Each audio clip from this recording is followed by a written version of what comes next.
Welcome back to my channel. I'm Icarus and today we are playing Doki Doki Literature Club. I just wanted to let you all know a few things. 1, you'll see the top of my head a lot, and 2, I will be super cringe in this video. I'm so sorry. Buckle up because it's going to be a wild ride. Sure, let's go.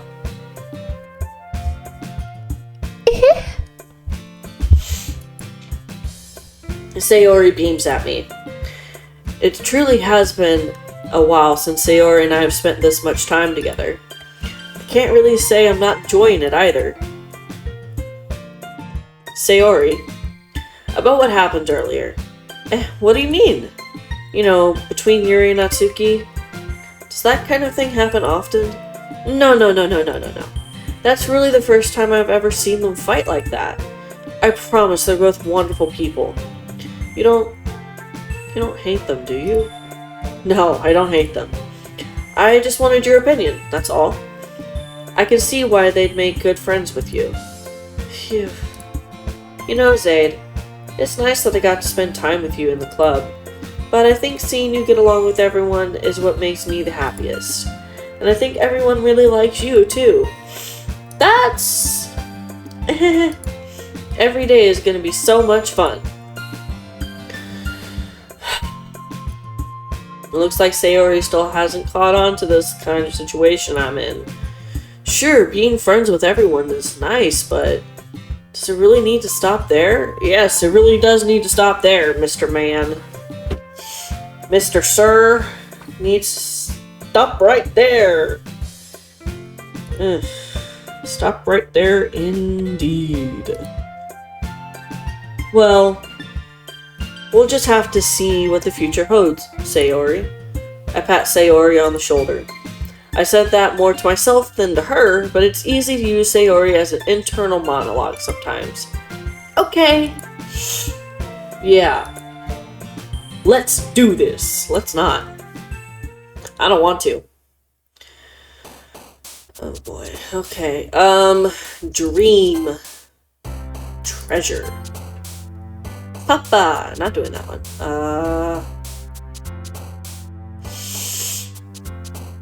Portrait. Ooh, vitality. Music.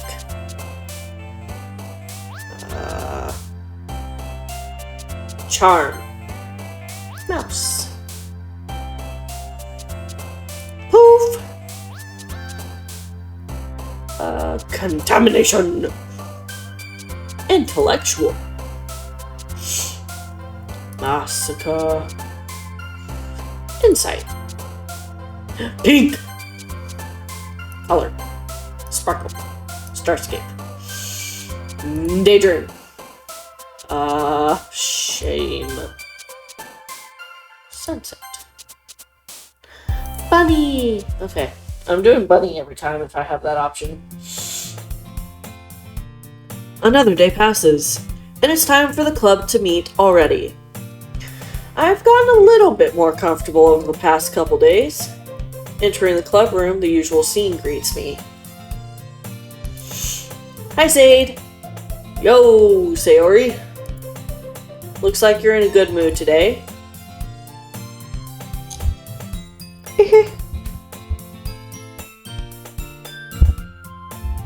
I think there's a kid outside or something. I hear giggling.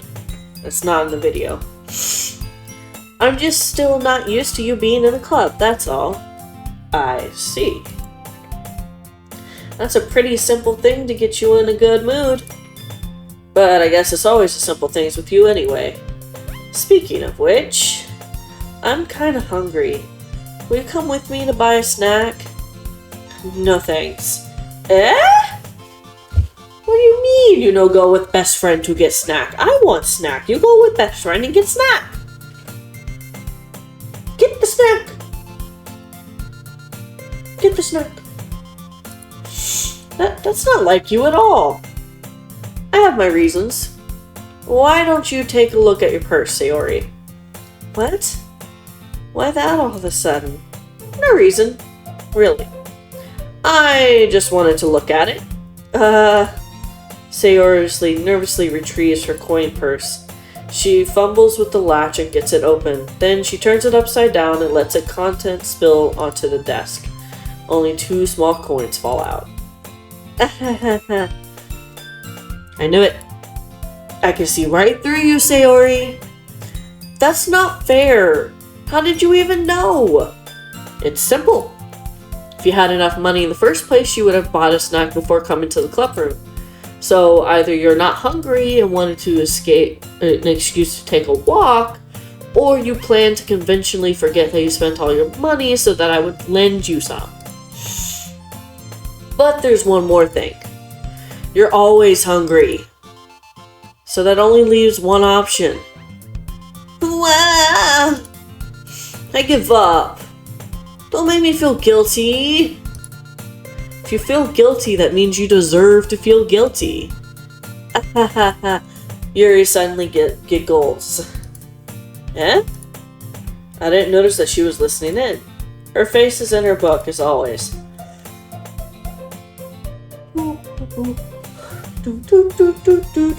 Okay. I wasn't listening or anything. It was just something in my book. Yuri, tell Zay to let me borrow some money. Don't get me involved like that, Sayori. Besides, you should only buy what you can responsibly afford. And frankly, after pulling a mischievous little stunt like that, your suffering is far enough retribution. I didn't mean that. I got too absorbed in my book. Oof. I really like it when you speak your mind, Yuri. It doesn't help much, but it doesn't happen much, but it's fun side of you. There's no way you can think that.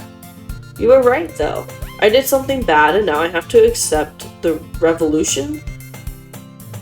I think you mean like retribution or something. Retribution, yeah. That.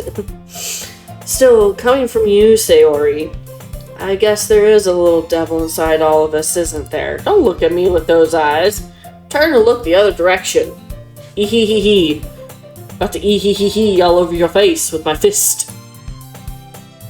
Don't let her fool you. Sayori knows exactly what she's doing. After all, she told you guys she was bringing me to the club before she even told me. What?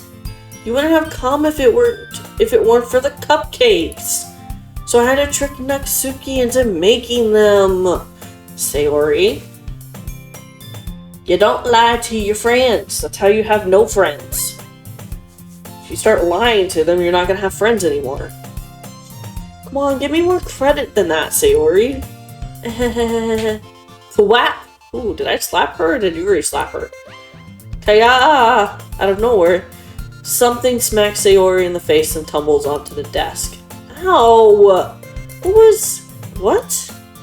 A cookie? Sure enough, it's a giant cookie wrapped in plastic. Sayori glances around. Is this a miracle? It's because I paid my restitution? Retribution. Actually, that one almost worked. I was just gonna give it to you, but then I heard you blab about the cupcakes. It was totally worth seeing your reaction, though. Okay, this is not how friends act with each other. You don't just throw cookies and smack your friends in the face with it. That's abuse. That's not okay. Natsuki! That's so nice of you. No, girl, it's not. It's not nice to be hit in the face with a cookie. I have to remember that these are fictional characters and not actual people. I'm so happy. I'm not.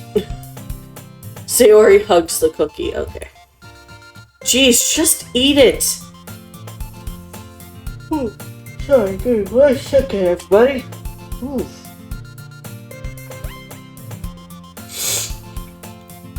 Sayori rapidly tears open the wrapper and takes a big bite. Stronghold. Sayori suddenly claps her hands over her mouth. I bit my tongue. You're going through a lot over just one cookie. Natsuki takes a bite of her own cookie. Yours is really good too, Natsuki. Can I try it? Jeez. Beggars can't be choosers. But yours is chocolate. Yeah, why do you think I gave you that one? Fine. Still, I'm really happy that you shared this one with me. Sayori gets out of her seat and goes behind Natsuki, then wraps her arms around her. Jeez. I get it. Cookie still in hand, Natsuki reaches up to nudge Sayori off of her. Oh!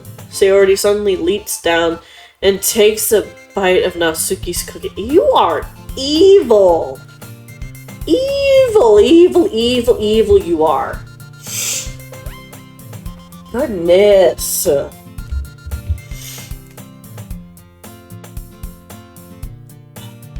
So evil. Hey.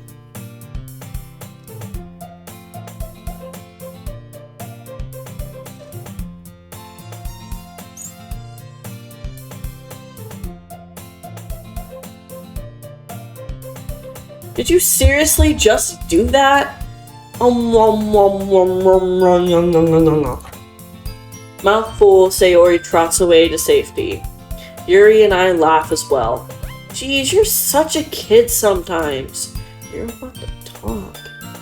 Monica, can you tell Sayori, Natsuki glances around. Monica isn't in the club room. Where's Monica anyway? Good question. Have any of you heard anything about her being late today? Not me. Yeah, I haven't either. That's a bit unusual. I hope she's okay. Of course she's okay. She probably just had something to do today. She's pretty popular after all. You don't think she has a... I wouldn't be surprised. She's probably more desirable than all of us combined. That's true. Excuse me? Suddenly the door swings open. Sorry, I'm super sorry. There you are. I didn't mean to be late. I hope you guys weren't worried or anything. Monica chose the club over her boyfriend after all. You're so strong-willed. Boyfriend? What on earth are you talking about? Monica quizzically glances at me. Never mind that. What held you up anyway? Well, my last period today was study hall. To be honest, I kind of just lost track of time. That makes no sense though. You would have heard the bell ring at least. I must not have heard it since I was practicing piano. Piano? I wasn't aware you played music at all, Monica. I don't really. I kind of just started recently. I've always wanted to learn piano. That's so cool! You should play something for us, Monica. Monica looks at me. Maybe once I get a little bit better, I will. Yay! That sounds cool. I'd also look forward to it. 'Cause that's so.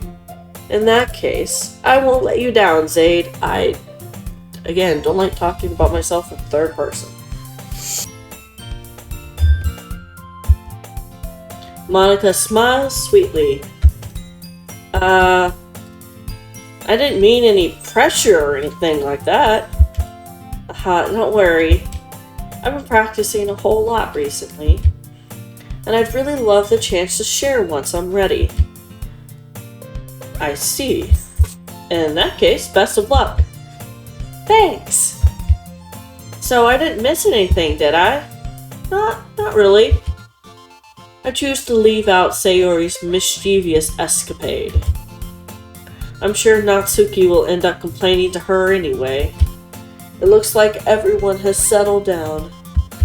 Sayori somehow already finished her entire cookie.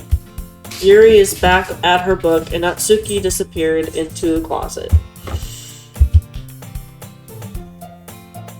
Zaid! Yeah, what?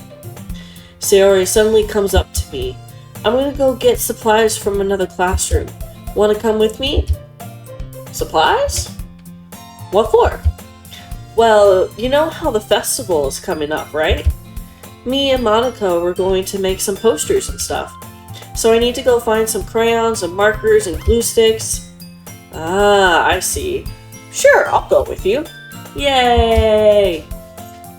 Okay, Monica, we'll be back soon. Are you going with Zaid to get the supplies? There's no need to trouble yourself. I'd be happy to go with him. Oh, but I wanted to go. It's so much fun exploring empty classrooms and stuff. Okay. It was just a suggestion. See if you can find poster paper too, okay? Okay. Ready, Zaid? Nope. I am not. I'm not ready. Hello, kitty cat. Okay. If y'all don't know, that's Moro. Everybody say hi to Moro. Moro, say hi. No, you don't want to say hi? Okay. Yep, let's go! Sayori and I exit the club room. I follow behind as Sayori hums and skips around the hallway.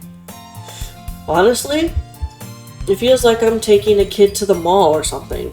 That's how I act on a regular basis if I'm not in public.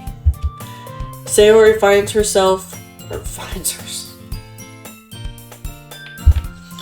finds pleasure in the simplest things sometimes. Yes, Sayori finds herself.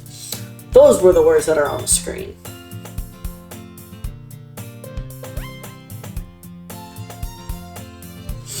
Okay. Hey, Sayori. What exactly are we doing for the festival anyway? I'm not sure how you'd like to make an event out of literature.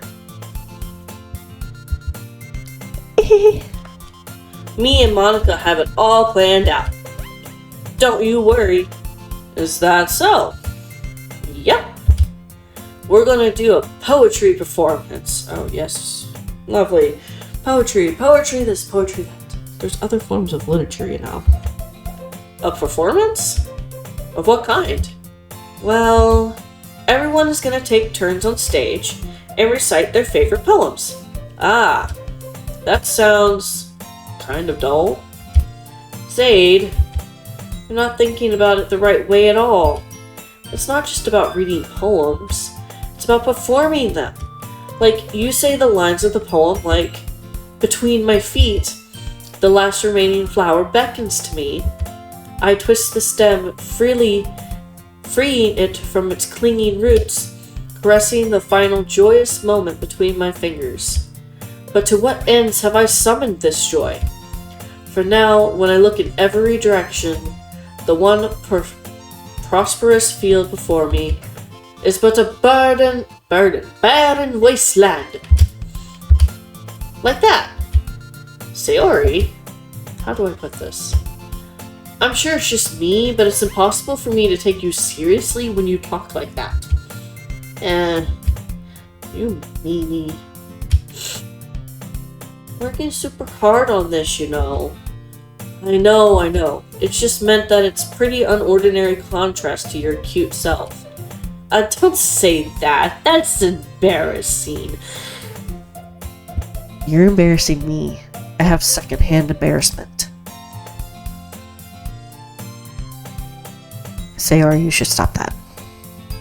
I should stop that. I'm the one saying these things. But I guess that means I'm doing a good job. Yeah, I guess so. I'm super excited. The festival is going to be so much fun. Sayori spins herself around in the hallway again. Hey, Zaid, this classroom over here is empty. Let's begin the mission. The mission, eh? It's been a long time since I spent time with Sayori like this. You have said this like 4 times already in this playthrough, and I don't quite like it. I think you need to spend some time with yourself. Not like that. Not like that, Chad. Not like that. But in the end, she hasn't changed one bit. She's nothing but a ball of sunshine, drawing happy vibes from the world around her. It's a pretty nostalgic. It'd be great if my English, okay, so what's happening right now is my brain is moving faster than what my mouth can talk. And so it's a disconnect, and I'm having issues doing words right now.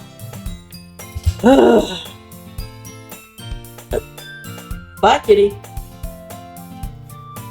As the years went by, I began to hold myself up in my room more and more. So going adventuring with Sayori brings out a special sort of feeling I forgot I had in me. Oh, scene change. The two of us enter the classroom. Sayori heads straight to the closet and I follow. Let's see what we have in here. Crayons! Sayori pulls a box full of crayons off the shelf. They're the best brand too. Are they Crayola? Crayola? That's a car. Crayola? Or are they the other kind that I never got as a kid because I just didn't want them? I wanted Crayola crayons. They're kind of dirty though. Sayori starts pulling various crayons out of the box, reading the color names. Alright, that's one down. Don't get distracted, we still need to find... Wait, I'm looking for my favorite color! If you get this far in the video, comment down below what your favorite crayon color is. Mine is Dandelion, the discontinued one from 2017. That's my favorite. What's yours? Fine, fine. Then at least move aside so I can look for the poster paper. I dropped one by accident. Smack, apparently. Yeah! Sayori bends over and smacks her forehead right into the shelf. She falls to the floor and the crayons spill all over her lap. Ow, ow, ow, ow, ow, ow, ow! You okay? My forehead. Sayori clutches her forehead. Jeez, Sayori. That's just like you, isn't it? Come on, let me see. Since Sayori is sitting on the floor, I grab her by the waist and pull her out of the closet. You have to move your hands, Sayori. But it hurts. Just do it for a second. Oh, okay. Sayori slowly releases her hands from her forehead. I hate this. I gently brush her bangs to the side. Ow! Sorry. I'm now itchy. There's a huge red mark at the center of her forehead. A bump is starting to form as well. Well, maybe if you weren't so clumsy, there wouldn't be an issue. Man, that's gonna swell up. You may have to wear a hat, Sayori. Man, I don't know why I keep yawning every time I get on stream. I'm not tired, I just yawn. Probably because I've been talking too much.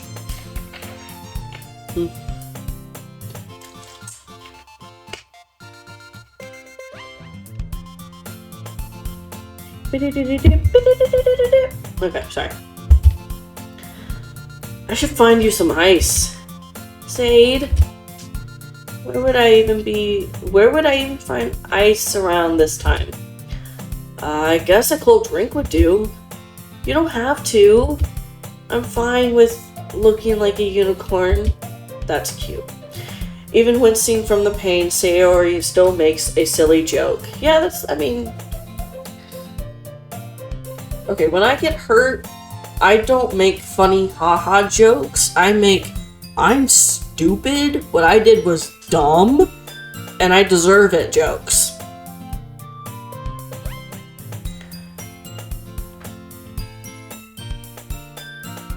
I don't know how to feel about this. I don't know if I like this game right now. What are you saying? I'll be right back, okay? Okay. I pat Sayori on the shoulder and run out into the hallway. I locate the nearest vending machine. What should I get? It doesn't really matter since it's just going to be used as an ice pack rather than a drink. But I know Sayori likes apple juice, so I purchased that one. Oh, that's sweet. You see, now that's being a good friend. You know that your friend likes something, so you go and get it for them without them really asking you to do so. That's a good friend. In just a moment, I'm already returning to the classroom where I left Sayori.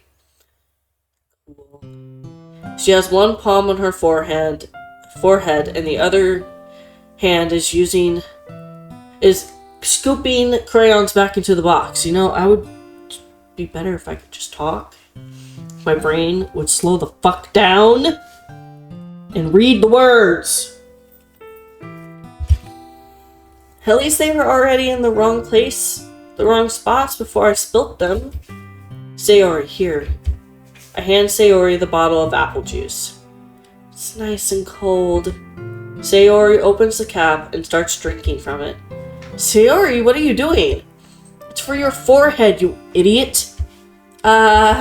Sorry, I forgot. How hard did you even hit your head? Sayori places the bottle against the bump on her head. It stings. Just bear with it. It'll feel better soon. Looks like you cleaned up most of the crayons, so that's good. He's there. Hey, Moro. How about you fuck off wherever you are? Stop. This kind of reminds you of growing up, doesn't it? What do you mean? You know, how we used to play outside all the time? I would always try to keep up with you. Kind of oblivious in some ways. Like I usually fell behind or had trouble climbing on the things you did. But sometimes when I tried to do things I couldn't, I would get myself hurt. I'd fall and scrape myself or get a bump, and I would start crying really hard. And you would rush over as quick as you could. You would try really hard to get me to stop crying. It was almost like you blamed yourself and were afraid of getting in trouble if someone found out. Even though it wasn't your fault at all, you know. Did I really do that? I don't know how many times I have to say this in this video. I don't know this person. I didn't do shit. I didn't do none of that. At all. Yeah. You don't remember? Come to think of it, maybe I do remember a bit. I guess I was always so focused on my games that I didn't pay enough attention to you. So in a way, it was my fault. Kind of like this time, too. If I wasn't rushing you out of the closet, you probably wouldn't have hit your head. Sade, I don't think you realize it, but you're always thinking about other people. Even after all these years, you're rushing to help me even though I'm just being clumsy. You're really a sweetheart. Don't. Thanks. Don't say such things to me, stranger. Don't call me that. Yeah, because I don't know you, primarily. And I don't really do this kind of thing all the time. I guess when it comes to you, it just feels natural. Before I even know it, I'm treating you like that. I guess that happens when you've been friends for so long. Really? Maybe you're right. Sade, I'm so glad that nothing's changed between us. Do you think it'll be like this forever? Well, nothing lasts forever, doll. Sorry about that. Forever? If I'm honest to myself, there's no telling where we'll end up for college, or after that. So it wouldn't be fair for me to make any promises, but... well, I hope so. It's been this long already, right? I can't imagine you ever changing, so my hopes are up. I'm so happy.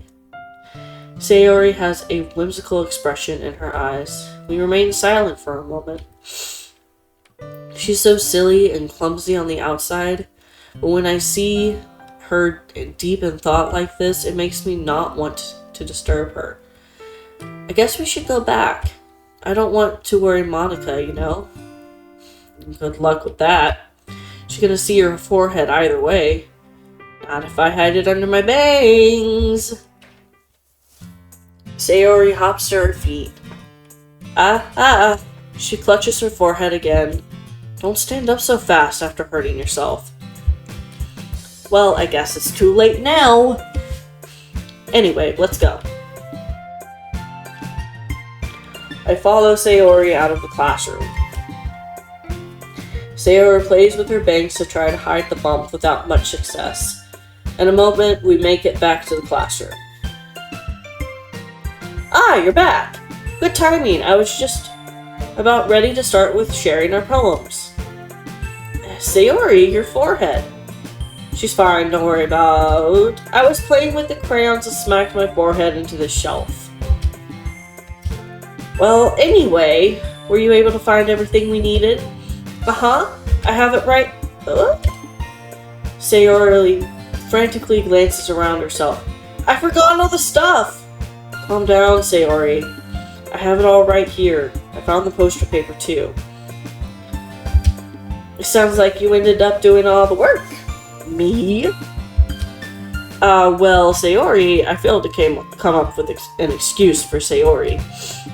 I made it an adventure. I sure did. This brain is making the words of an adventure on the page. Yeah.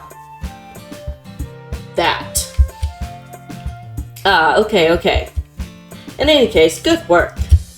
I'll start working on the posters tonight. Me too. Okay, everyone. Are you ready to share your poems? Nope. Guess I should grab mine. After making sure the crayon box is closed tightly, I return to my seat. Who should I show my poem first? We're just... I didn't land on anyone. Who did we land on? Oh, Sayori this time. Cool. Zaid? I really love your poems. I can't believe you've been hiding these from me. I'm not hiding anything. But your poems are so good. Yesterday's and this one, too. You can't tell me you haven't done this before. I mean, really the only one who feels that way, so... What? No way! Not even Natsuki? Well, I guess Natsuki is the least likely to admit how much she likes something.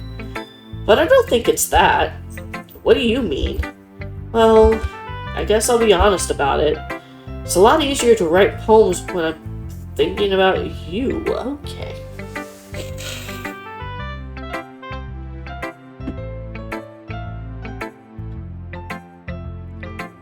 Apparently, Sayori lives in this guy's mind rent-free. Not in my mind, though. This is kind of scary. I don't like this. Mora, what are you doing? What are you messing with? Hey, get out of the trash. Don't mind me. Stop thinking weird things, idiot. I just mean that you're really an expressive person, you know? How am I supposed to write poems about my own stupid life? But you somehow make everything in your life an adventure. Even the little things. Like cooking. Let's not talk about that. You'll make yourself hungry. So, yeah. I guess what I'm saying is I can feel more feelings through you than I can through myself. We have that kind of weird connection. I don't think it's a weird connection. You need therapy. You need to get away from these women. Go to therapy. And live your life. Get away from the women. They do not want you. Sorry about the accent. It's an automatic thing. It's your fault for getting in my business all the time. Huh? I don't know if I understand. You never understand when I try to tell things to you, do you, Sayori? I pat Sayori's head. Hey! I'm not a kid, you know. Sure about that? Are you sure about that? I think you are a little bit. Just make sure the microphone's still on. Maybe. Sayori starts fiddling with her pencil between her hands. Hey, Zaid. Will you give me your poem? I kind of want to keep it. Why? Because, well, it's the first time you've written something for me. Sayori, you completely misunderstood. I didn't write this for you. Are you even listening anymore? Whatever. I'll give it to you when we get home. Really? Ah, I broke my pencil. Sayori hastily bends down to pick up the piece that dropped. But being inattentive to her surroundings, she bumps right into me. Sorry. It's fine. It's fine. I'll get it for you. Bend down and pick up the broken pencil. Sayori clutches the desk beside her to support herself, knees shaking. I'm a little clumsy today. I think it's the flirty nature that's making you clumsy. Just a tad. You, sir. Yeah, that's what I thought. You stay over there. You're a hot body and I don't want you on me. Except you're gonna lay down behind me, which I guess is okay. Let's sit down, Sayori. Yeah, can you not?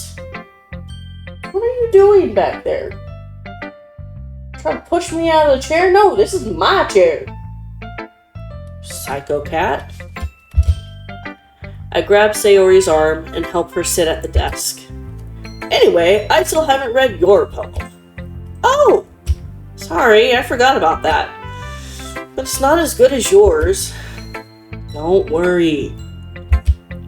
I'm sure I'll like it. Ooh, this is a long one, okay.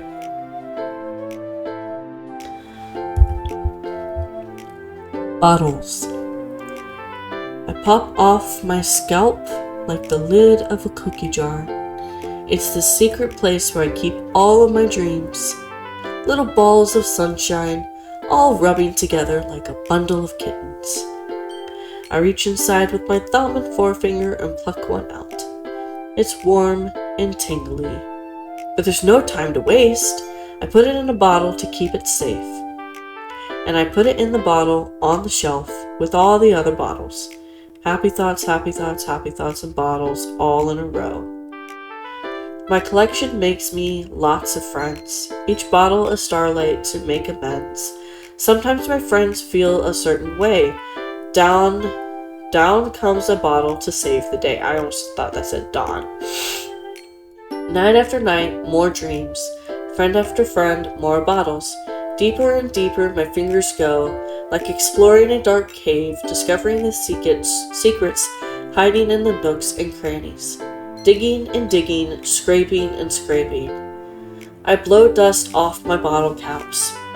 It doesn't feel like time elapsed. My empty shelf could use some more. My friends look through my locked front door. Finally, all done. I open up and in come my friends. And they come in such a hurry. Do they want my bottles that much? I frantically pull them from the shelf, one after the other, holding them out to each and every friend, each and every bottle. But every time I let one go, it shatters against the tile between my feet. Happy thoughts, happy thoughts, happy thoughts, it shards all over the floor. They were supposed to be my friends who aren't smiling. They're all shouting, pleading, something. But all I hear is echo, echo, echo, echo, echo inside my head. Wow, it's a good poem, but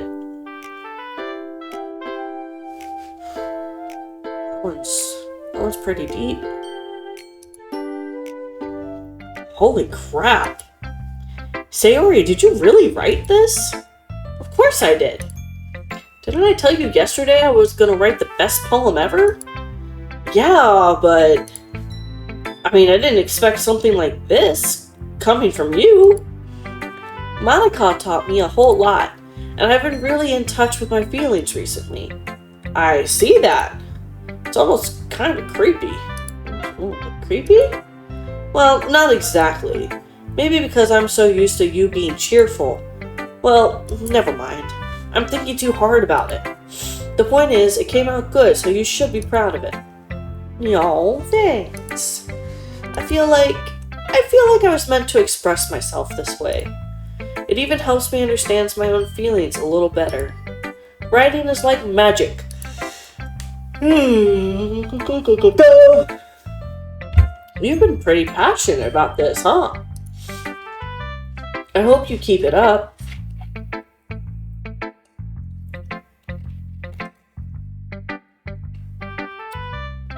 I almost lost my bottle cap. That could have been bad. Yeah! Writing's the best. I'm gonna keep writing until I die. Okay. Don't get ahead of yourself. Sayori's always had a habit of getting obsessed with something before dropping it more than a week later. I wonder if this is one of those times. But seeing the passion in her eyes makes it hard for me to be pessimistic. Who am I sharing with now? Nobody. Nobody. Nobody, apparently. Oh, Monica. Oh, my eyes are watering. Hi again, Zaid. Hello. How's the writing going? Alright, I guess. I'll take that. As long as it's not going bad. Oh no, my headphone fell out of my ear. No, it's not good. I'm happy that you're applying yourself. Maybe soon you'll come up with a masterpiece. I wouldn't count on that. You never know. Want to share what you wrote for me today? Sure, here you go. I give my poem to Monica. Alright. It's pretty good. It makes me think of Sayori, like the other one you wrote. You two are like the dynamic duo. Alpha. Oh. Yes, she is Alpha, apparently.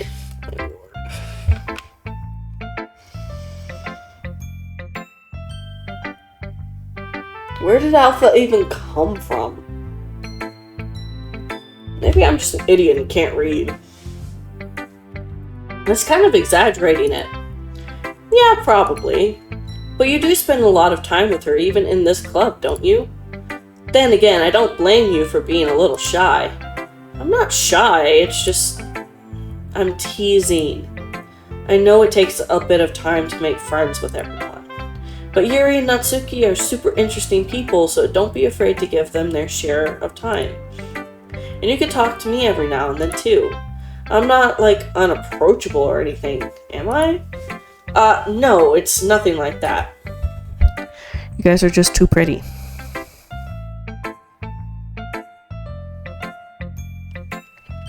You're too pretty for my character.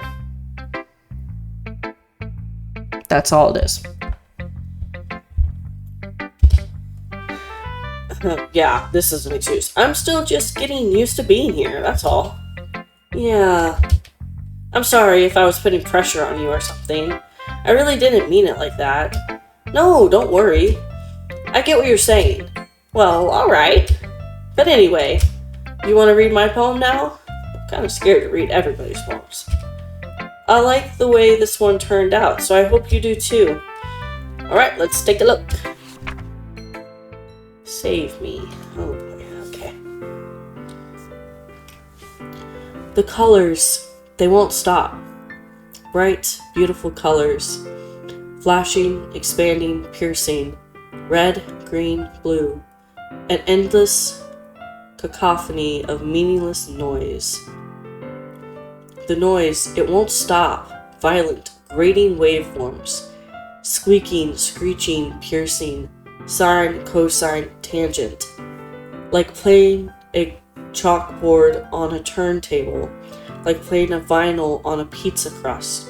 An endless poem of meaningless. Load me?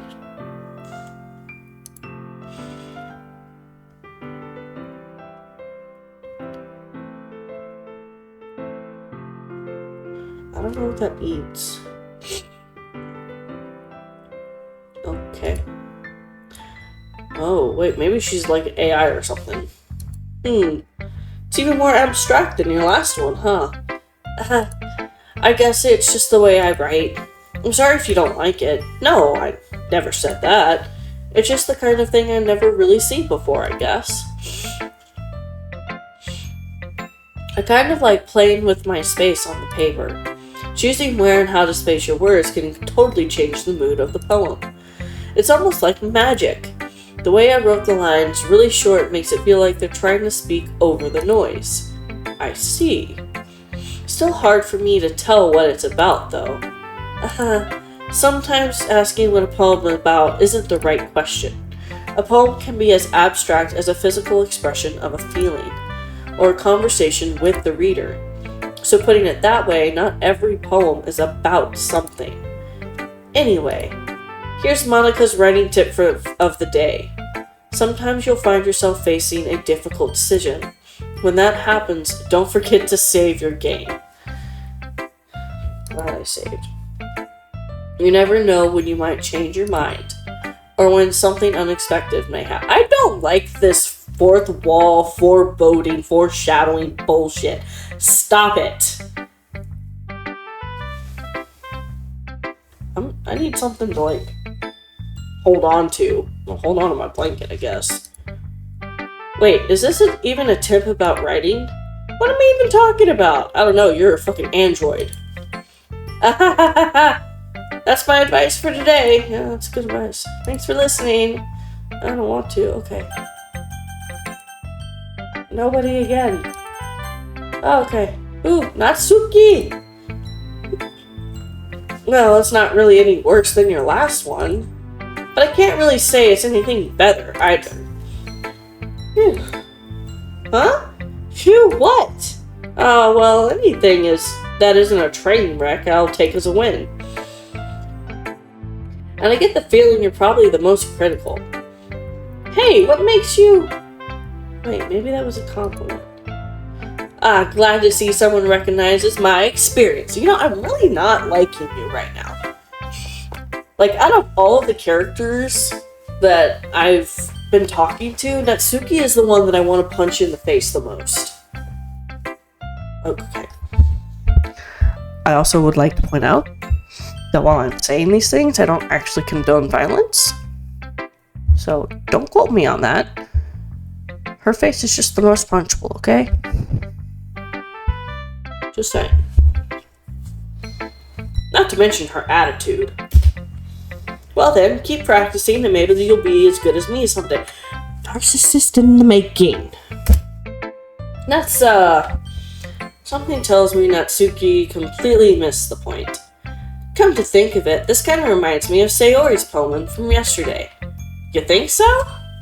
Yeah, well I guess if you've been friends with her for so long, you might be on the same wavelength. But you never really struck me as her type. Sayori has a type all of a sudden? Well, I don't know. But honestly, how can someone so... fluffy spend so much time with someone like you? Okay, what is it? Am I dark and foreboding? Or like... am I just too nonchalant and stoic? Like, I don't know. Confused. It's like she's dragging around a dead weight. Oh, okay. Listen. The only person and thing that's a dead weight around here is nobody. As much as I want to punch you in the face and say it's you, it's nobody. Stop that. It's not nice. That was unnecessary. I agree. But think of it this way. If it weren't for me, she would probably just fly away like letting go of a balloon. You could say we take care of each other in our own way. Whatever it is, I don't get it. Oh yeah, I guess I'm supposed to show you my poem now. Here. I'm just gonna kind of... she's gonna be a bitch now, just saying. Amy likes spiders. You know what I heard about Amy? Amy likes spiders. Icky, wriggly, hairy, ugly spiders. That's why I'm not friends with her. Amy has a cute singing voice. I heard her singing my favorite love song. Every time she sang the chorus, my heart would pound to the rhythm of the words. But she likes spiders. That's why I'm not friends with her. One time, I hurt my leg really badly. Amy helped me up, and took me to the nurse. I tried not to let her touch me. She likes spiders, so her hands are probably gross. That's why I'm not friends with her. Okay, before I go on, I understand not liking spiders, like having the fear of spiders or just not liking spiders, and things along those lines. That is not a reason why you shouldn't be friends with somebody, though. That's petty. That's stupid. I also just had a thought. They're in high school. I'm a full-blown adult, and they're in high school, and I'm judging a high school student because they're being stupid and petty. What does the world come to? Okay. Amy has a lot of friends. I always see her talking to people. She probably talks about spiders. What if her friends start to like spiders too? That's why I'm not friends with her. It doesn't matter if she has other hobbies. It doesn't matter if she keeps it private. It doesn't matter if it doesn't hurt anyone. It's gross. She's gross. The world is better off without spider lovers. And I'm gonna tell everyone. And also, here's the thing. I like spiders. I like spiders. I'd have a pet spider if I could have one in my apartment. Does that make me gross and ugly? I mean, if it does, then, that's your prerogative, but this is bullshit. Not bad, right? No, it's terrible. I wish we had options to actually tell them, like, this is how I actually feel about your work, because this was terrible. You are a terrible person, and I don't like you. It's quite a bit longer than yesterday's. Is that all you have to say? Yesterday's was way too short. I was just warming up. I hope you didn't think that was the best I could do. No, of course not.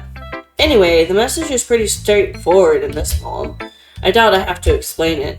Sometimes you can explain complicated issues with much simpler analogies. It helps people realize how stupid they're being, just like you. You're being stupid and petty. Over spiders.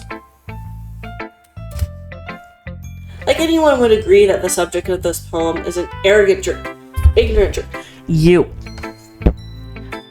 Subject of this poem is you. Tell me I'm wrong. Do you know people like that? Of course. It's about how everyone thinks well, that doesn't matter. It can be about anything. I wrote it to be easy to relate to. Everyone has some kind of weird hobby or guilty pleasure. Something that you're afraid if people find out they make fun of you or think less of you. But that just makes people stupid. Okay, then why are you writing a poem about somebody else's interest and hobbies and berating them on it? And degrading them about it? That makes you stupid. Who cares what someone likes as long as they're not hurting anyone and it makes them happy? You could take some words from your own mouth and use them as advice for yourself. Unless she's the one that likes spiders, I still don't like her. I think people really need to learn to respect others for liking weird things. Well, you're definitely right. At least I can relate to that, and I'm sure a lot of other people can too. It's what I do best, after all. I just don't like it. I don't like writing unless there's a good message to take away from it. Like, conveying emotions is important, but I want to make people think, not just feel. Remember that. I'm going to write a good one for tomorrow too, so look forward to it. I'm not. Alright, Yuri, save the best for last. Let's see what you've written for today.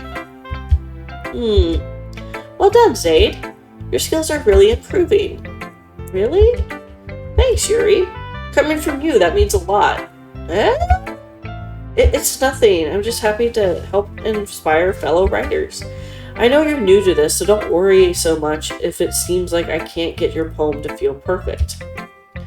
You don't need to be afraid to be a little more daring. Metaphors can go a long way. Don't feel like you need to work your brain like turning a bunch of gears. Try letting your mind wander through your feelings and write down the things you see and hear. That's one way to truly enable your readers to see into your mind. It's a very intimate exercise. I see. That's a certainly and that's certainly an interesting technique. Thanks for sharing. I have an example of that if you'd like to read. Of course. Is this the poem you wrote for today? Yuri nods and timidly hands me her poem. Alright. The Raccoon. It happened in the dead of night while I was slicing bread for a guilty snack. My attention was caught by the scuffling of a raccoon outside my window. That was, I believe, the first time I noticed my strange tendency as an ordinary human, or unordinary human. And it's kind of hard to read in writing. Excuse me, that was gross. I gave the raccoon a piece of bread, my subconscious well aware of the consequences. Well aware that a raccoon that is fed will always come back for more. The enticing beauty of my cutting knife was the symptom, the bread my hungry curiosity, the raccoon an urge. The moon increments its phase and reflects that much more light off of my cutting knife. The same light that glistens in the eyes of my raccoon friend. I slice the bread, fresh and soft. The raccoon becomes excited, or perhaps I'm merely projecting my emotions into or onto the newly satisfied animal. The raccoon has taken to following me. You could say that we've gotten quite used to each other. The raccoon becomes hungry more and more frequently, so my bread is always handy. Every time I brandish my cutting knife, the raccoon shows me its excitement.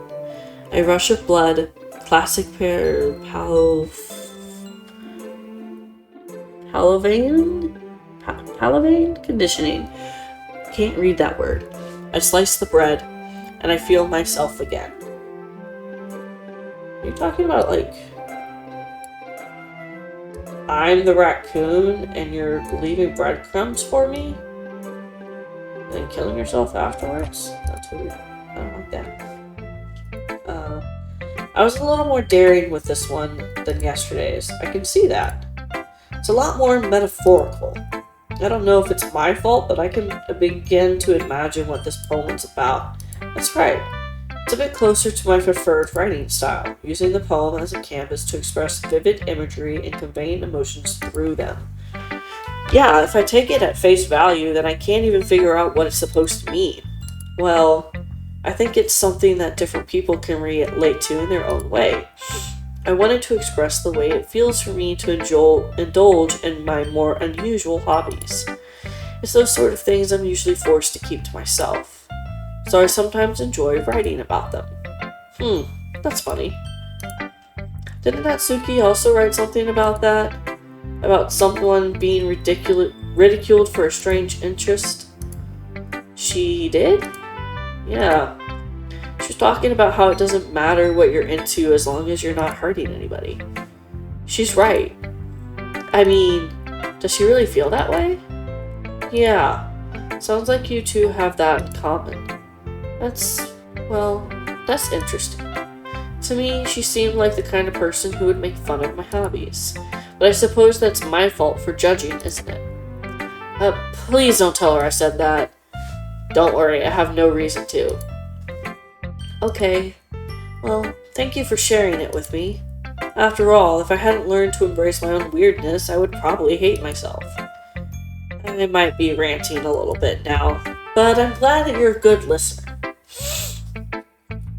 Sorry, gotta take a drink again. There's a lot of reading.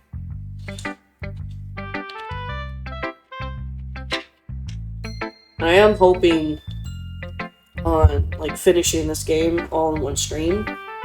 I don't know if that's actually gonna happen. So, we'll see. Okay, everyone. We're all done reading each other's poems, right? I have something extra planned for today, so if everyone could come sit at the front of the room. Is this about the festival? Well, sort of. Do we really have to do something for the festival? It's not like we can put together anything good in just a few days. well, we'll just end up embarrassing ourselves instead of getting any new members. That's a concern of mine as well. I don't really do well with last-minute preparations. Don't worry so much. We're gonna keep it simple, okay? We won't need much more than a few decorations.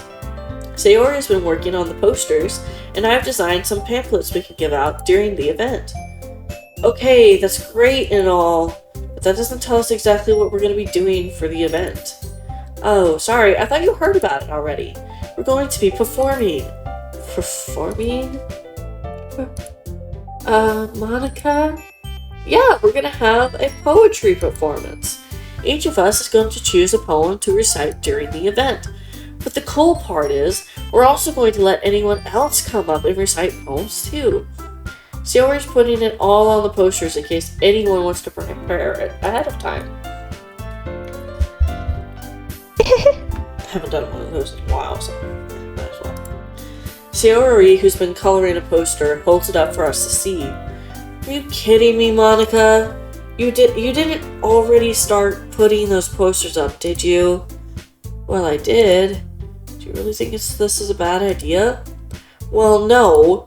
It's not a bad idea, but I didn't sign up for this, you know?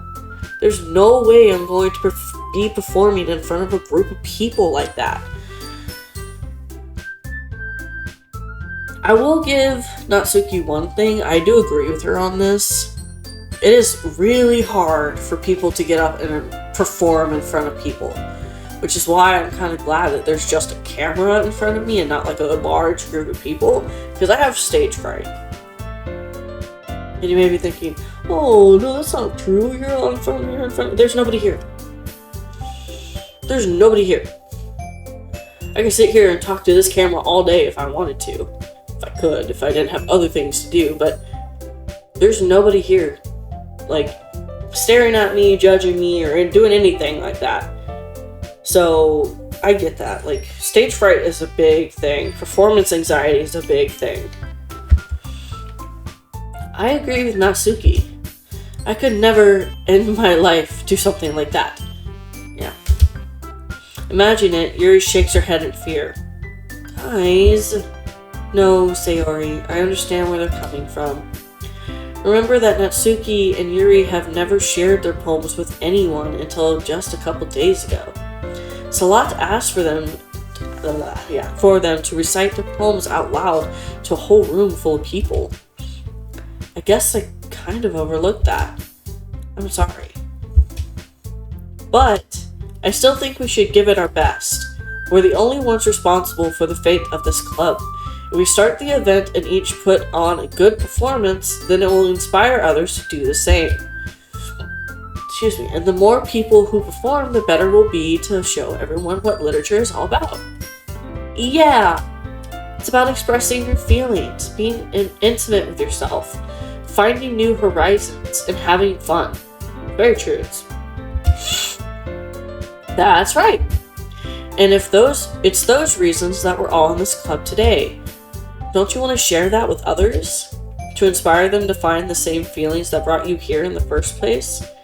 I know you do. I don't like the fact that it sounds like you're talking at me. Please stop. I don't like that. Also, stop staring at me. Yuri, you're fine. You got your eyes closed. Well, all you need is stop staring at me. It's creepy. I don't like it. I know we all do. And if all it takes is standing in front of a room for 2 minutes and reciting a poem, then I know you can do it. 2 minutes? Natsuki and Yuri remain silent. Sayori looks worried. I guess that leaves me no choice. I agree. I don't think it's too much to ask. I think that Sayori and Monica have been trying really hard to get new members. The least we can do is help them out a little bit. Well, maybe, but it looks like Natsuki doesn't have any arguments left. Okay, fine. I guess I'll just have to get it over with. Alright! Thanks, Natsuki. What about you, Yuri? Yuri dejectedly glances around at everyone else's expectant faces. I guess I don't really have a choice. That's everyone. You're the best, Yuri. This club is seriously going to be the death of me. Foreshadowing, I'm pretty sure. I think all of them died in the end. That's my guess. Oh gosh, you'll be fine, Yuri. But anyway, let's move on to the main event. I want each of you to choose a poem of yours. We're going to practice reciting them in front of each other. No way! Huh? This is too sudden! Well, if you can't recite your poem in front of the club, how do you expect to do it in front of strangers? Oh no. Don't worry. I'll start off to help everyone feel a little bit more comfortable. Can I go next? Of course! Now, let's see. Monica flips through her notebook to a specific poem she has in mind for herself. She then stands behind the podium. The title of this poem is The Way They Fly. Monica begins reciting her poem. Her clear, confident voice fills the room. More than that, her inflection is pristine. She knows exactly how to apply emotion behind each line she recites, bringing the words to life. Is this something she's done before, or is it simply natural? I glance around me. Everyone has their eyes on Monica. Sayori looks amazed. Yuri has an intense expression on her face that I don't understand. Finally, Monica finishes the recitation. The four of us applaud. Monica takes a breath and smiles. That was so good, Monica! Oh, thank you very much. I was just hoping to set a good example. Are you ready to go next, Sayori? I'll go next. Yuri's fired up all of a sudden. Yuri clutches a sheet of paper between her hands and stands up. Keeping her head down, she walks quickly over to the podium. This poem is called Yuri anxiously glances at each of us. You can do it, Yuri. It's called After Image of a Crimson Eye. Sorry, that was really nasty. Yuri's voice shakes as she starts reading the poem.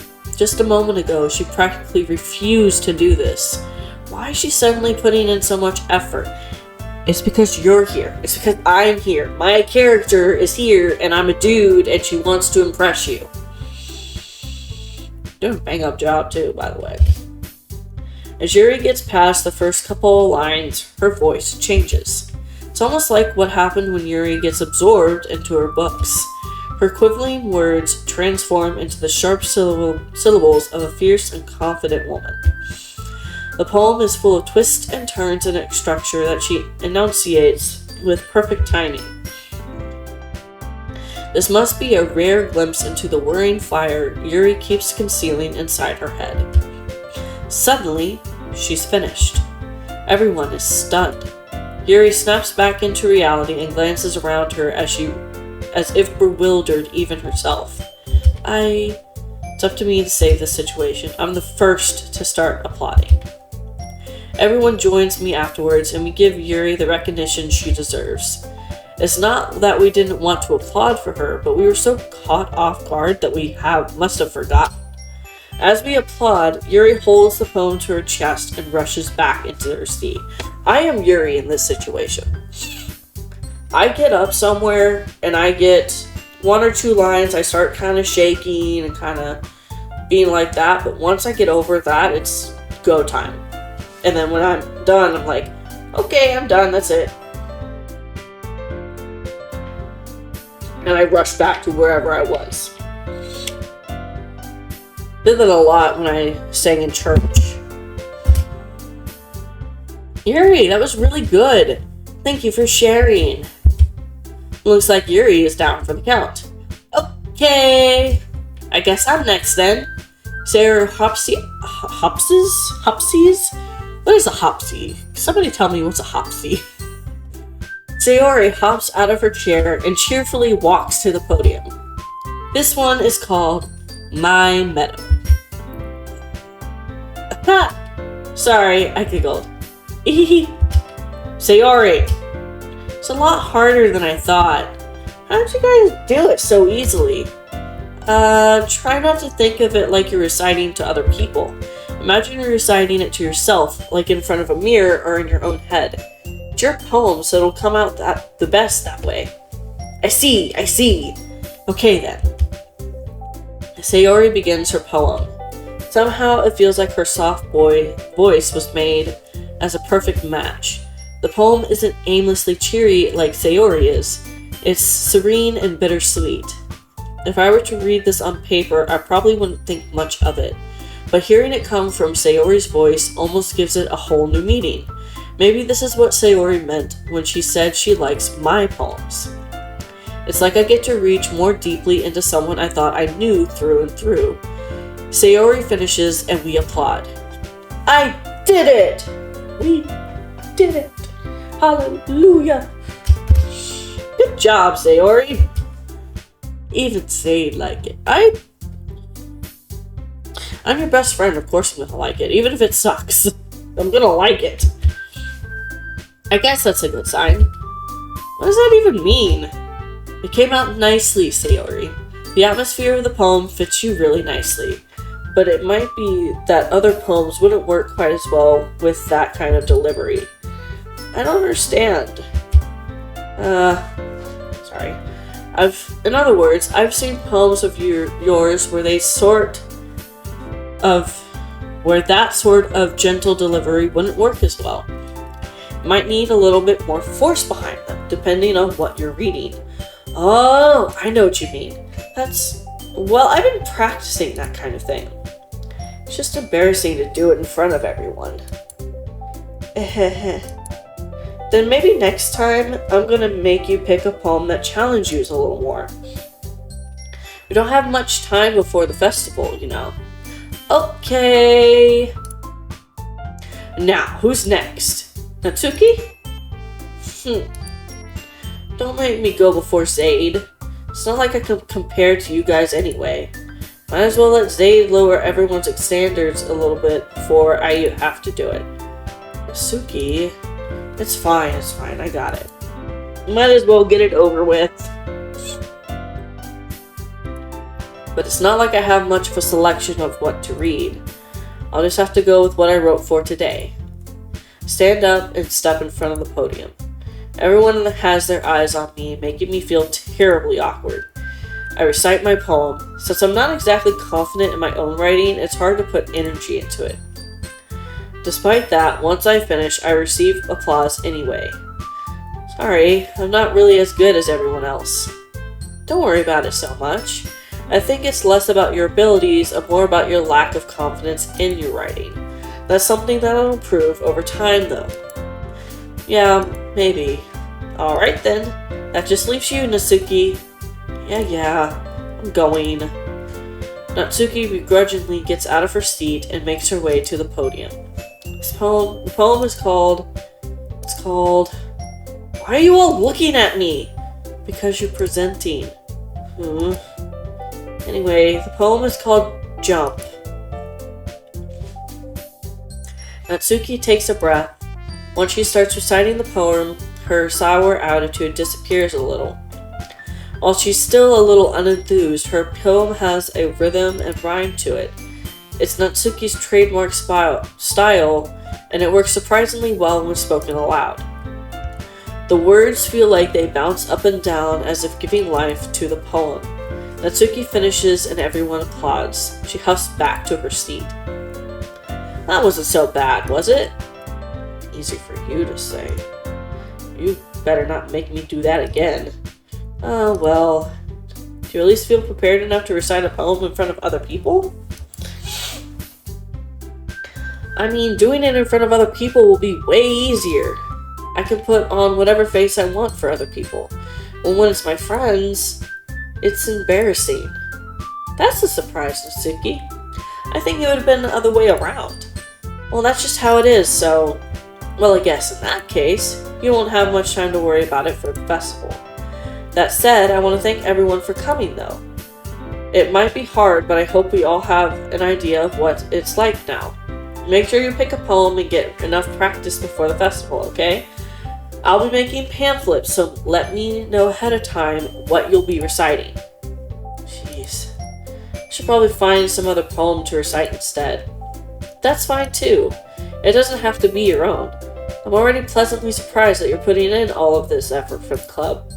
It makes me really happy. I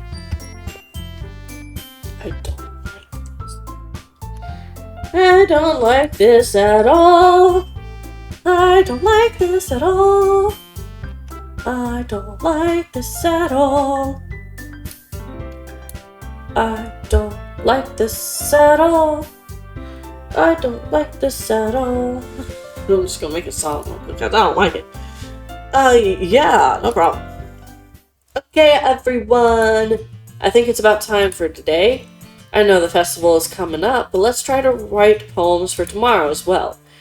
It's been working out really nicely so far, so I'd like to continue that.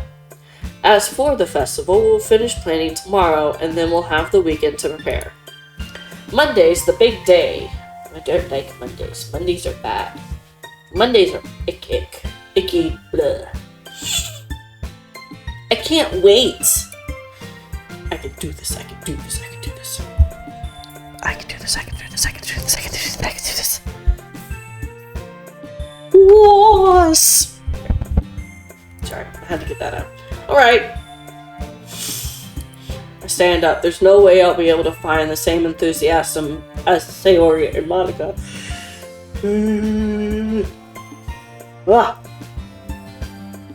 But I'll do my best to get through it. If it's for the sake of the club and impressing Monica, then I'll have to do my best. Why is it only Monica? Ready to go, Sayori? Yep! Lucky you two always going home together like that. It's kind of adorable, isn't it?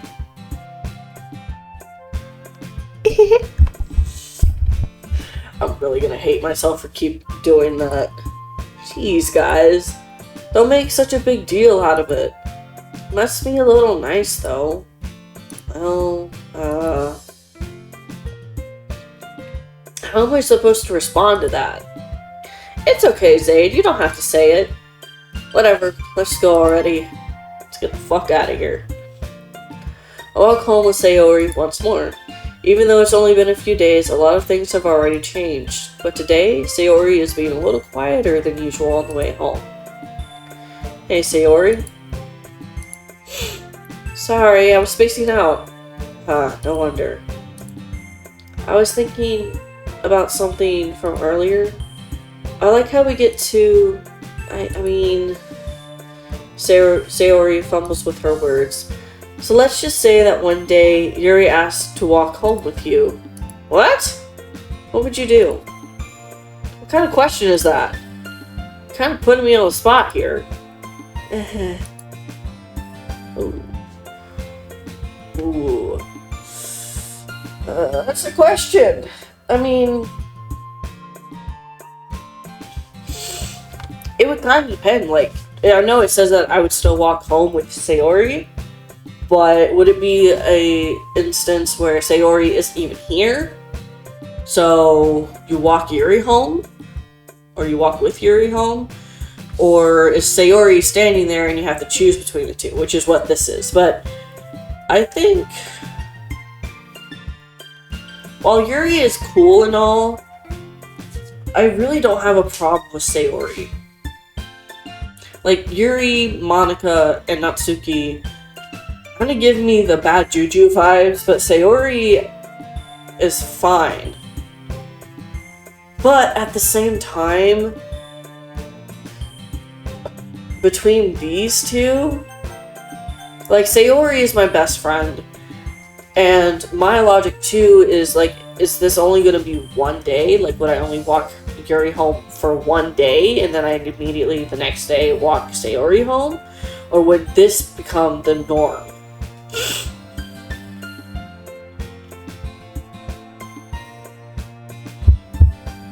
Because I will also say that none of this is a good answer. Neither one of these are good options. I think everybody dies. There's other things that happen in this game, so I mean...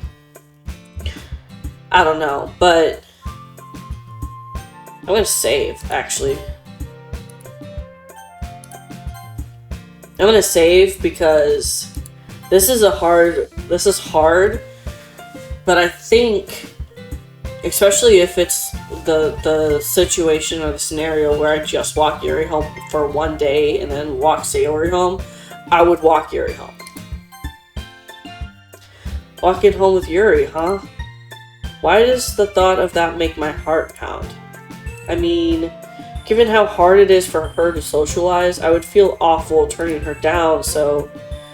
Isn't she so beautiful and smart? Yeah, she is.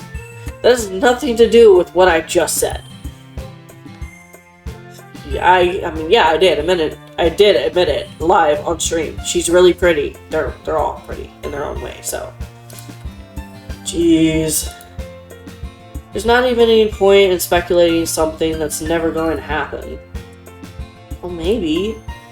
But I just like to think about it. It's not long before you won't need me anymore, you know? Okay. Listen. You are my childhood best friend. I will never not need you. Okay? Like, this is not... Okay, you need to stop thinking like that, girl. Like, seriously.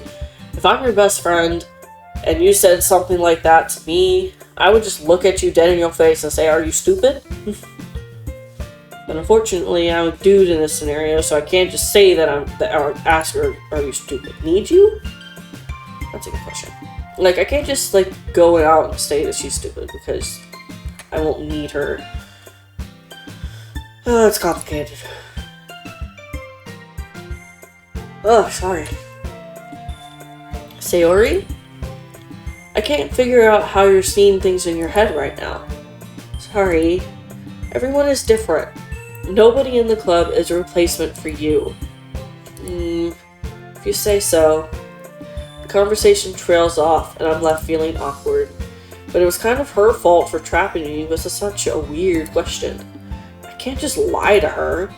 But what if there's something that makes her happy? I would hate to take that away from her. That's why I said there's no point in speculating. Then again, the festival is only a few days away. Who knows what will happen in all that time? A lot could happen in 2 days, my dude. The world can end. Alright, what are we doing this time around? I think we're gonna do Imagination Station. Or, oh, that's not a good word. You don't see this word. This word doesn't exist on here. Wonderful. Blanket. Ooh, sunny. Woes. Misery. For whitening, I like. Vivacious, I like that word. It's a good word. Vivacious. Agonizing. Entropy. Flower. Vivid flowers. I'll do Papa this time. Fuck it. Heaven sent. Yeah, that's a good word. Marriage? Ooh. Sayori? You want to tell me something? An unrestrained marriage? Ooh, Yuri? Ooh. Uncanny? Skipping. Anime!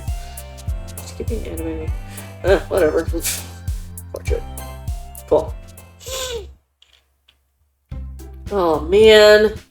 I'm the last one here again. Don't worry, I just walked in too. Were you practicing piano again?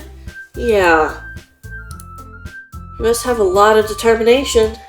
Starting this club and now picking up piano. It's because she's an android. She's an android, guys. I'm pretty sure. Or she's a demon spawn. I don't know. Or both. I don't know how that would work, but she could be both. Well, maybe not determination, but I guess passion. Remember the club wouldn't be here if it wasn't for all of you. And I'm super happy that we're all willing to help out for the festival too. I can't wait for this festival. It's gonna be great. Yeah? Weren't you complaining about it yesterday, Natsuki? Well, yeah. I'm not talking about our part in the festival, but it's a whole day of school where we get to play and eat all kinds of delicious food. That sounds like fun, actually. I want that. You sound a bit like Sayori all of a sudden. Monica, do they usually have fried squid? Squid? That's a pretty specific thing to look forward to. Well, come on. Are you saying you don't like squid? You, of all people. I didn't say I didn't like it. Besides, what do you mean, you of all people? Because it's right in your name. Monica. Hey, that's not how you say my name at all, so it's Monica. Or Monica. Could be Monica. Also, that joke makes no sense in translation. Never mind. Let's just focus on our own event for now, okay? You know, every time I see that ee on the screen, I think of the video where the person says, it's not hee, it's that's what I think of. So, I can't do the part. Fine. Your reactions aren't as fun as Yuri's or Sayori's anyway. Excuse the fuck out of me? Where is Sayori anyway? Oh, there you are. Sayori is sitting at a desk in the corner of the room looking down at nothing. I walk over to her. Hey, Sayori! I wave my hand in front of her face. Huh? You spaced out again. Sorry. Don't mind me. You can go talk to everyone else. Oh, I chose wrong. Is everything okay? Of course. Why wouldn't it be? Just feels like you're a little off. Sorry for assuming things. Jeez, you worry too much about me. I'm fine, see? I feel like that's what she's doing right now. Sayori shows me a big smile, yeah. Don't let me distract you from having fun with everyone else. Well, alright. If you say so. I worriedly glance at Sayori before turning back towards everyone else, but the conversation has already dispersed, with everyone back at their usual activities. Maybe I should ask Monica if she's noticed anything about Sayori recently. Since they've been preparing for the festival, they must be spending a lot of time together. I timidly approach Monica, who's shuffling through some papers at her desk. Oops, sorry, I clicked the wrong button. Dave, what's up? Hey, this may sound a little strange, but have you noticed anything up with Sayori? Not Naori. Sayori yet? Or recently? Anything up with her? In what way do you mean? Maybe I'm reading into this a little too much, but she seems a bit downcast today. Oh, you think so? I can't say I've noticed anything about her. Monica appears across the room at Sayori, who is idly dragging a rubber eraser up and down her desk. Maybe there is something on her mind. But I'm surprised I'm not the one asking you, Zaid. You certainly know her a lot better than I do. Yeah, but she's never really like this. She's always talked to me about things that bothered her. This time when I asked her, she was really dismissive. Sorry, I know it's not your problem. I just wanted to ask if you knew anything, so I'll drop it for now. No. It's important to me too. I mean, I'm also friends with her. I also care about the well-being of my club members, you know. Maybe I'll try talking to her myself. Are you sure about that? She seemed like she wanted to be left alone. Are you sure? Maybe she just had a hard time bringing it up with the person of interest. Person of interest? What do you mean by that? I'm saying that maybe the thing on her mind is you, Zaid. I hope not. Me? How on earth did you come up to that conclusion? Well, probably shouldn't say too much, but Sayori talks about you more than anything else, you know. What? She's been so much happier ever since you joined the club. It's like an extra light was turned on inside of her. Huh? No way. Sayori was always like that. She's always been full of sunshine. It's not any different now than it always has been. I'm not doing it again. You're so funny, Zaid. Have you thought that maybe you've always seen her as so cheerful because that's how she is when she's around you? And that's very true. When a woman has a crush on a guy or a girl or whoever you're into, she will shine like the brightest star.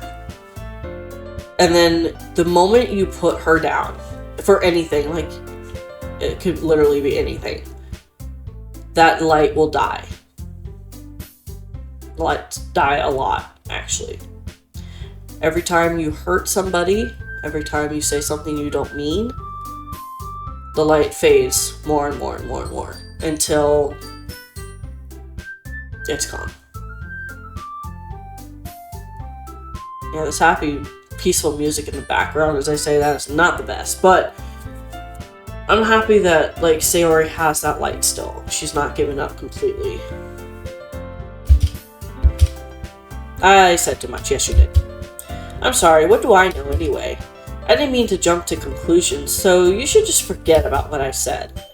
I'll try to talk to her, so try not to think about it for now. Alright. Monica smiles meaningfully. I know she said to forget about it, but I already know that I won't be able to get her words out of my head. Monica stands up from her desk and walks across the room to where Sayori is sitting. I almost said Naori again. Sayori is sitting. I watch her kneel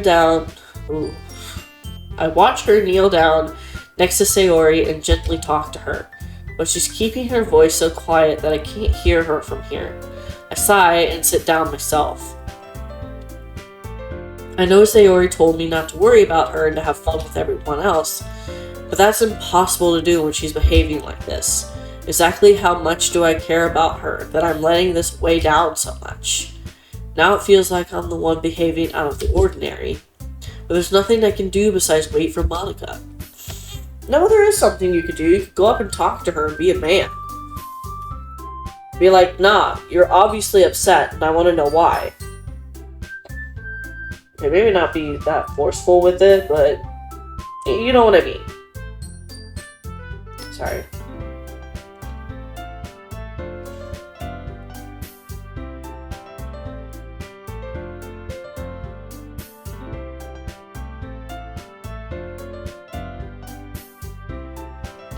I'm just checking, make sure the video is so good. I wanted to be sure that we weren't having any issues. Okay, everyone. After some time passes, Monica calls out to the club room. Why don't we share our poems now? Before I know it, everything is back to normal. Everyone goes to retrieve their poems, and I do the same. I make eye contact with Monica, and she smiles at me. I wonder what she was talking about with Sayori.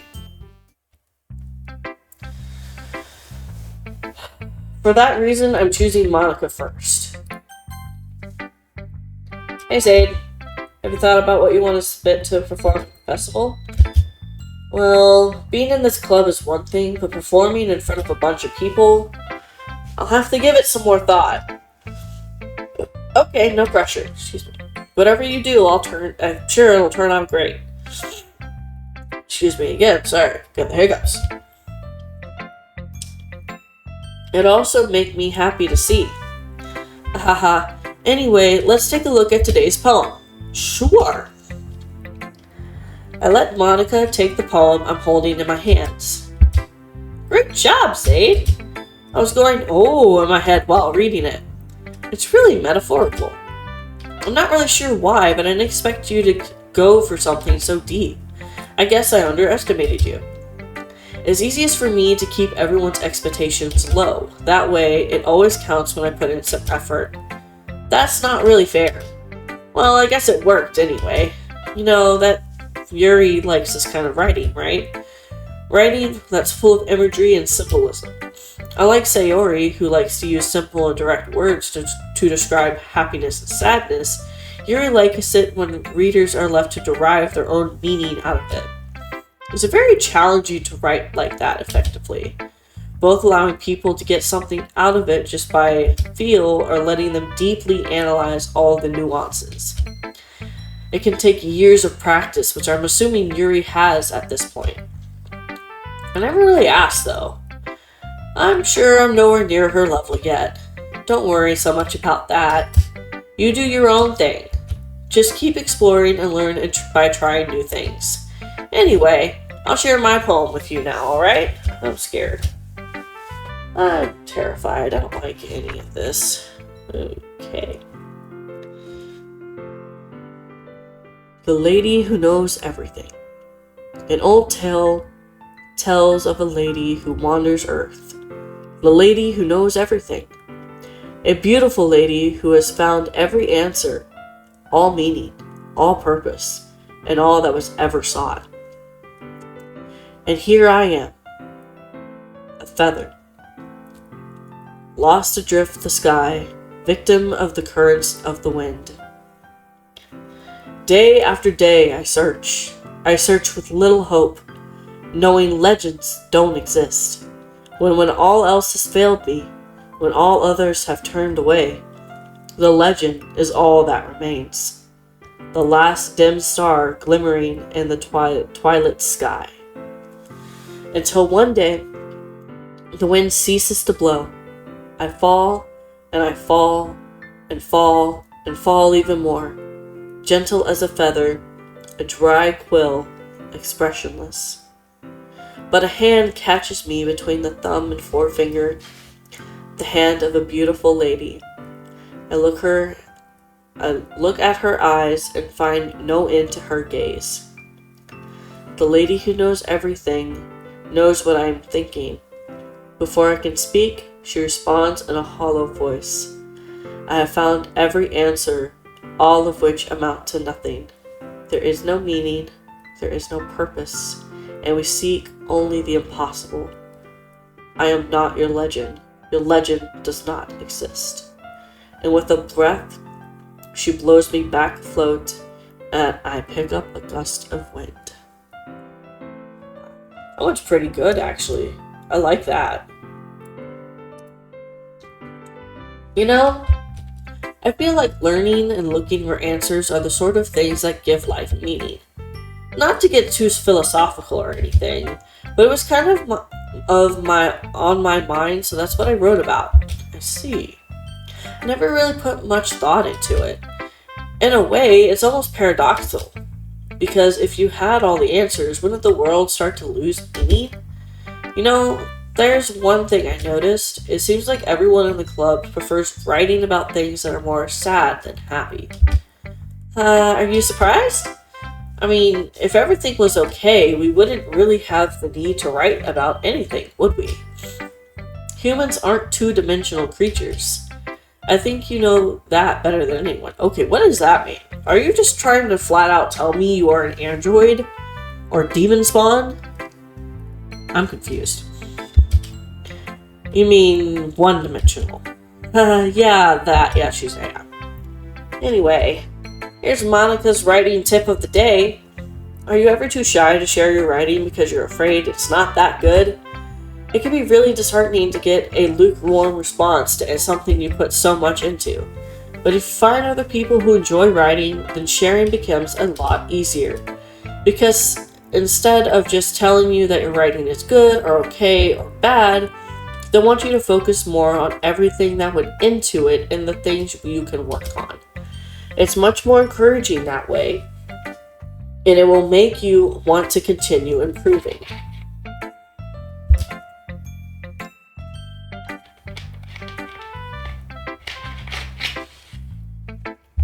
It's almost like having your own literature club, don't you think? That's my advice for today. For today, apparently. Thanks for listening. No. Alright. Now we're just gonna do random. Nobody. There we go. Ah, Yuri. Hi, Yuri. Zaid. Yes, hello, that's me. I'm Zaid. This is wonderful. I can feel the emotion that you poured into it. Is this the result of trying what I suggested yesterday? Yeah, I guess so. You did a good job explaining. I really wanted to try giving it more feeling. Yuri visibly swallows. Even her hands appear sweaty. I'm not used to this. Used to what? I don't know. It's fine. Take your time. Yuri breathes and collects her thoughts. I know that Yuri likes to think before she speaks, so I offer that patience to her. Yeah, just being appreciated like this, I guess. It probably sounds really stupid, but seeing someone motivated by my writing just makes me really happy. Are you saying you've never shared your writing before? Yuri nods. Really? I don't believe it. Really only write for myself. And besides, people would just laugh at me. Do you really think that? Again, Yuri nods. Huh. Even your close friends? For some reason, Yuri doesn't respond. Yuri? Yuri smiles sadly. Zaid, during lunchtime, I eat by myself. Did you know that? It's a great time to find a quiet spot and do some reading. In fact, I always have some books with me. You could say I really enjoy reading. Well, that's one way to put it anyway. But books are so full of amazing and inspiring people. People you want to fall in love with. Or people you just know would make a really good friend. Cheerful people who always put a smile on your face.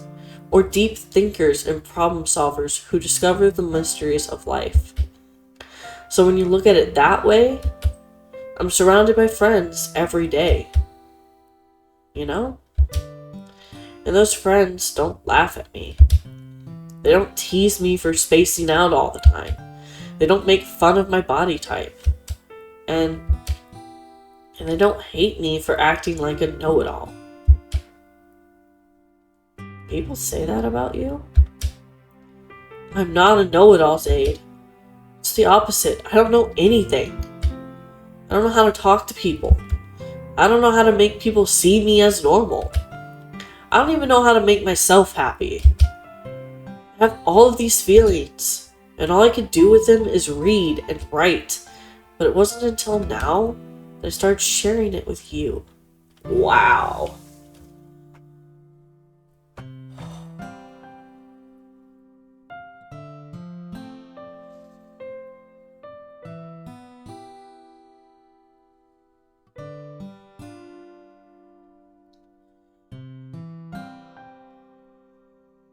That speaks volumes.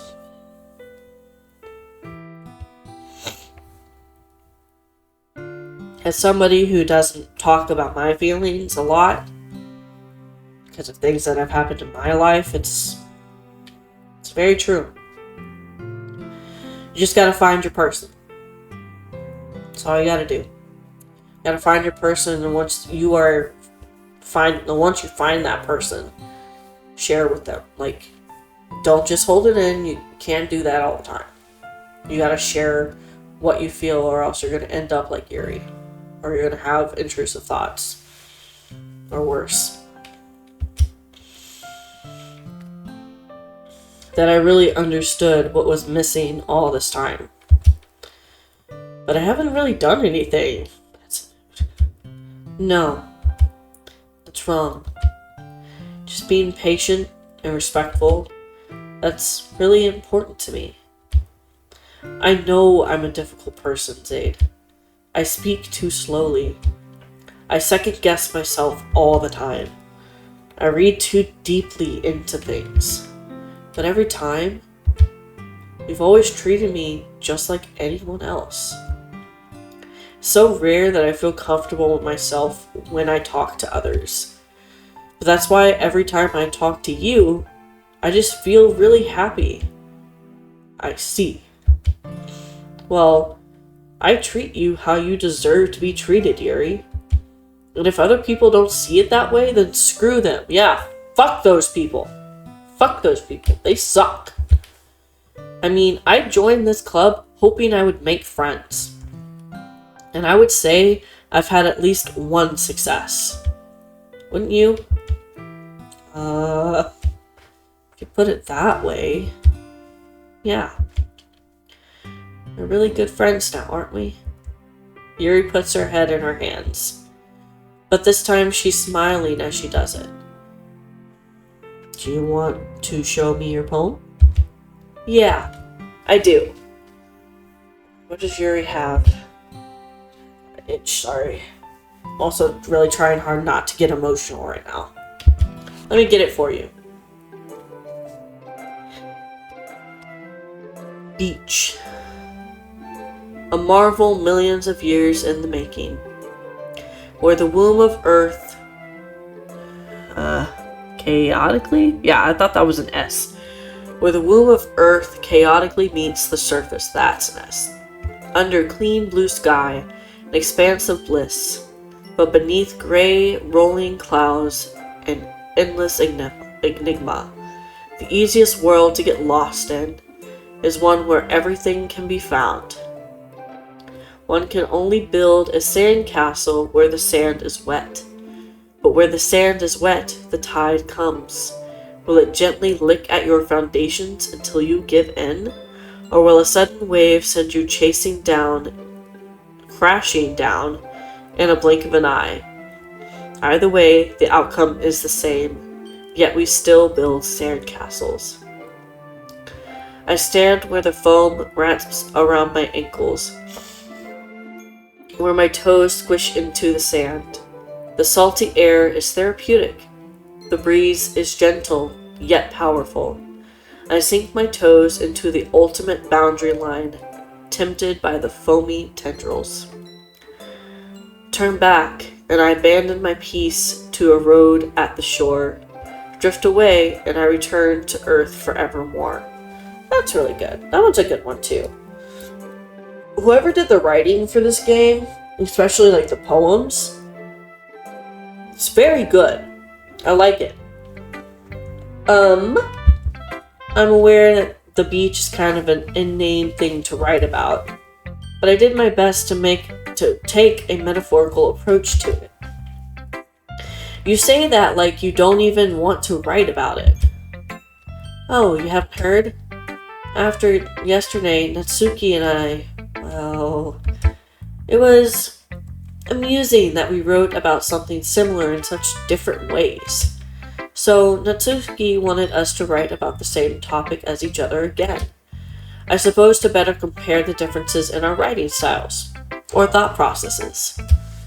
Anyway, it was her idea. Knowing her, it's no surprise that she'd want to do something like that. She probably just wants to show off. It's not like I have a particular interest in her writing style. I just went with her request. But, well, I suppose it's not so bad to write about something simple on occasion. It can be refreshing, you know? It's good for me to calm my thoughts once in a while. Yeah, I think I agree. Thank you for sharing. Yeah, thank you for sharing. It was really good. Alright, who should we do now? I kind of want to do Sayori and, leave Natsuki for last. Because I want to know what Sayori is thinking. But I also want to know what Natsuki is writing about a beach. So I think I'm going to do Natsuki first and then Sayori. This one's alright. Alright? Well, yeah. About as good as yesterday's anyway. I see what you're going for, but it's really just not my style. I mean, that's fine. I'm mostly just glad that you're trying a little bit. Well, of course, at least I'm trying. Why are you so emotionally invested in my poems anyway? Isn't that more of a compliment to me? He's not wrong. No, gross. It's not like I care. It's just that one of us in this club has to make sure you're not slacking off. Really? Well, what if you ended up just scaring me away? It's not like you would actually do that. Yeah, you're right. It's kind of fun hanging out here, even if I do have to put up with you. God! Natsuki's elbows connect with my stomach. Oh? Maybe I won't mind scaring you away after all. I was just joking, man. Oh, I know. Don't worry, I was too. I don't think that's true. I think Natsuki doesn't want you to be there. Again, I really don't. I just praised the person who did the writing for this, and now I'm just shitting all over his character or her character. I don't like her.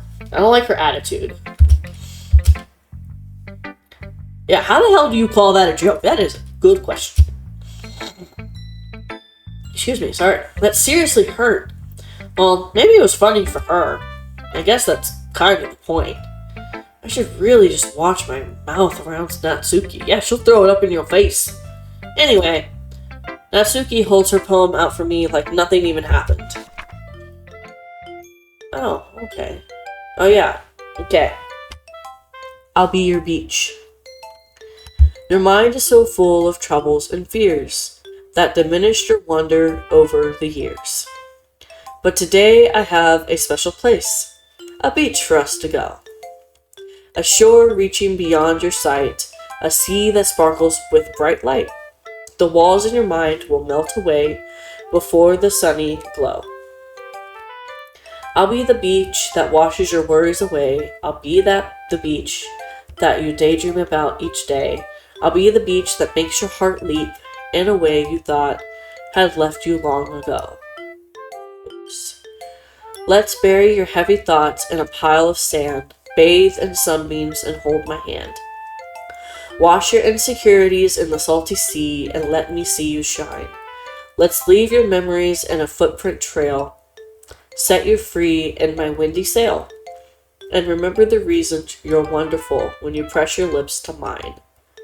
I'll be the beach that washes your worries away. I'll be the beach that you daydream about each day.